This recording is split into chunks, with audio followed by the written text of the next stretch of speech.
Hey, good morning, everybody. As we are witnessing some of the largest social unrest happening in our country, you know, it, I am so heartbroken and devastated. I mean, this really, really, really, really hurts. It's painful.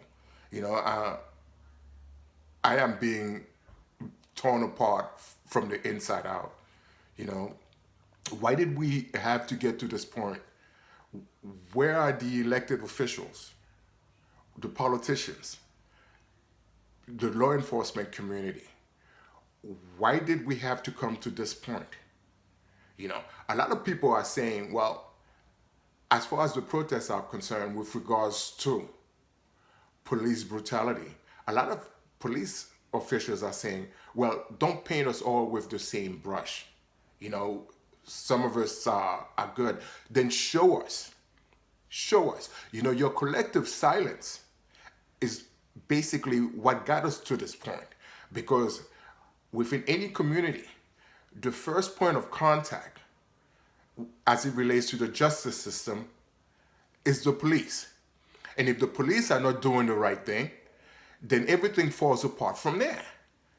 You know, where are these so called good cops? Where are these so called good cops? I keep hearing, there are a few bad apples. There's no such thing as few bad apples. I'm not a religious guy, but I did study theology.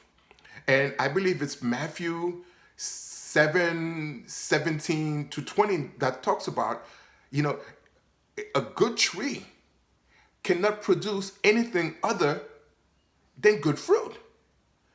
The same way, a bad tree cannot produce good fruit. If you're picking a fruit, if there's a fruit and it's bad, collectively the whole tree is bad. And those of you who farm, you know that. If you have an infection within the tree, it is impossible for it to yield good fruit. You know that. And again, I'm not religious, but I have a lot of people, who are religiously oriented, saying, hey, you know what, you cannot, put everybody in the same boat. Then show us, please, your collective silence, your inaction, you're turning the other cheek. When you stand there and you see somebody's right being violated, somebody being abused, and you do nothing, and you do nothing. And then subsequently, there's a cover up, whether you actively participate or not. In the cover up, it's still a cover up because you know the truth. You know the truth. We cannot have these excuses anymore. And a lot of people are saying, well, this is, reflection of, society. Yes, we know. And for all these good white people, and I know you out there, because again, the changes, the social justice, it cannot be done without your support. However, this is what needs to happen. This is what needs to happen. And I know a lot of you are doing it.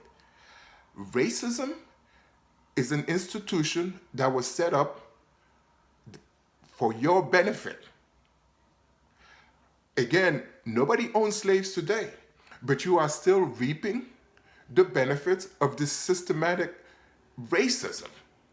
If racism and discrimination no longer speaks for you or to you in your heart, then you need to take an active role in trying to dismantle these institutions that were created for your benefit and privilege. And this is part of the things, actually the number one thing that's tearing this country apart. Racism is across the board. There's not one person alive today, whether you wish to admit it or not, that can say, hey, you know what? Racism is not real, or racism doesn't affect this, or it doesn't affect that. It permeates throughout everything in this society, in American society, and you know that. So if you're gonna play your part, and I support, and I am privileged, I am honored, I am proud of the fact that we have white Americans standing together with black Americans, with brown Americans, with First Nation Americans or Native Americans, to say enough is enough. Whatever's good for you is good for everybody else, and vice versa. When it comes to criminal reform, justice reform, this is something that we all need. We all need. As far as law enforcement, I am pro law enforcement. You know, my parents taught me with responsibility comes accountability. And the number one thing that many black people are calling for, we understand that an officer can have a bad day, you know, and take their frustration out on the public. We're all human. I mean, okay, so that happens. However, the officer must then be held accountable for the action. Because in every other job that you have, it's performance based. It is performance based. If an officer is not performing his duties or her duties according to the oath that they have taken, that officer cannot be allowed to continue policing, you know, the public. You know, it can't. Any other job, you'd be fired. There's no such thing as immunity or qualified immunity in any other type of job. None. From a doctor to the guy that sweeps the street, the street, you know, from the person working at a fast food restaurant to the person delivering the mail, you know, it's all performance based.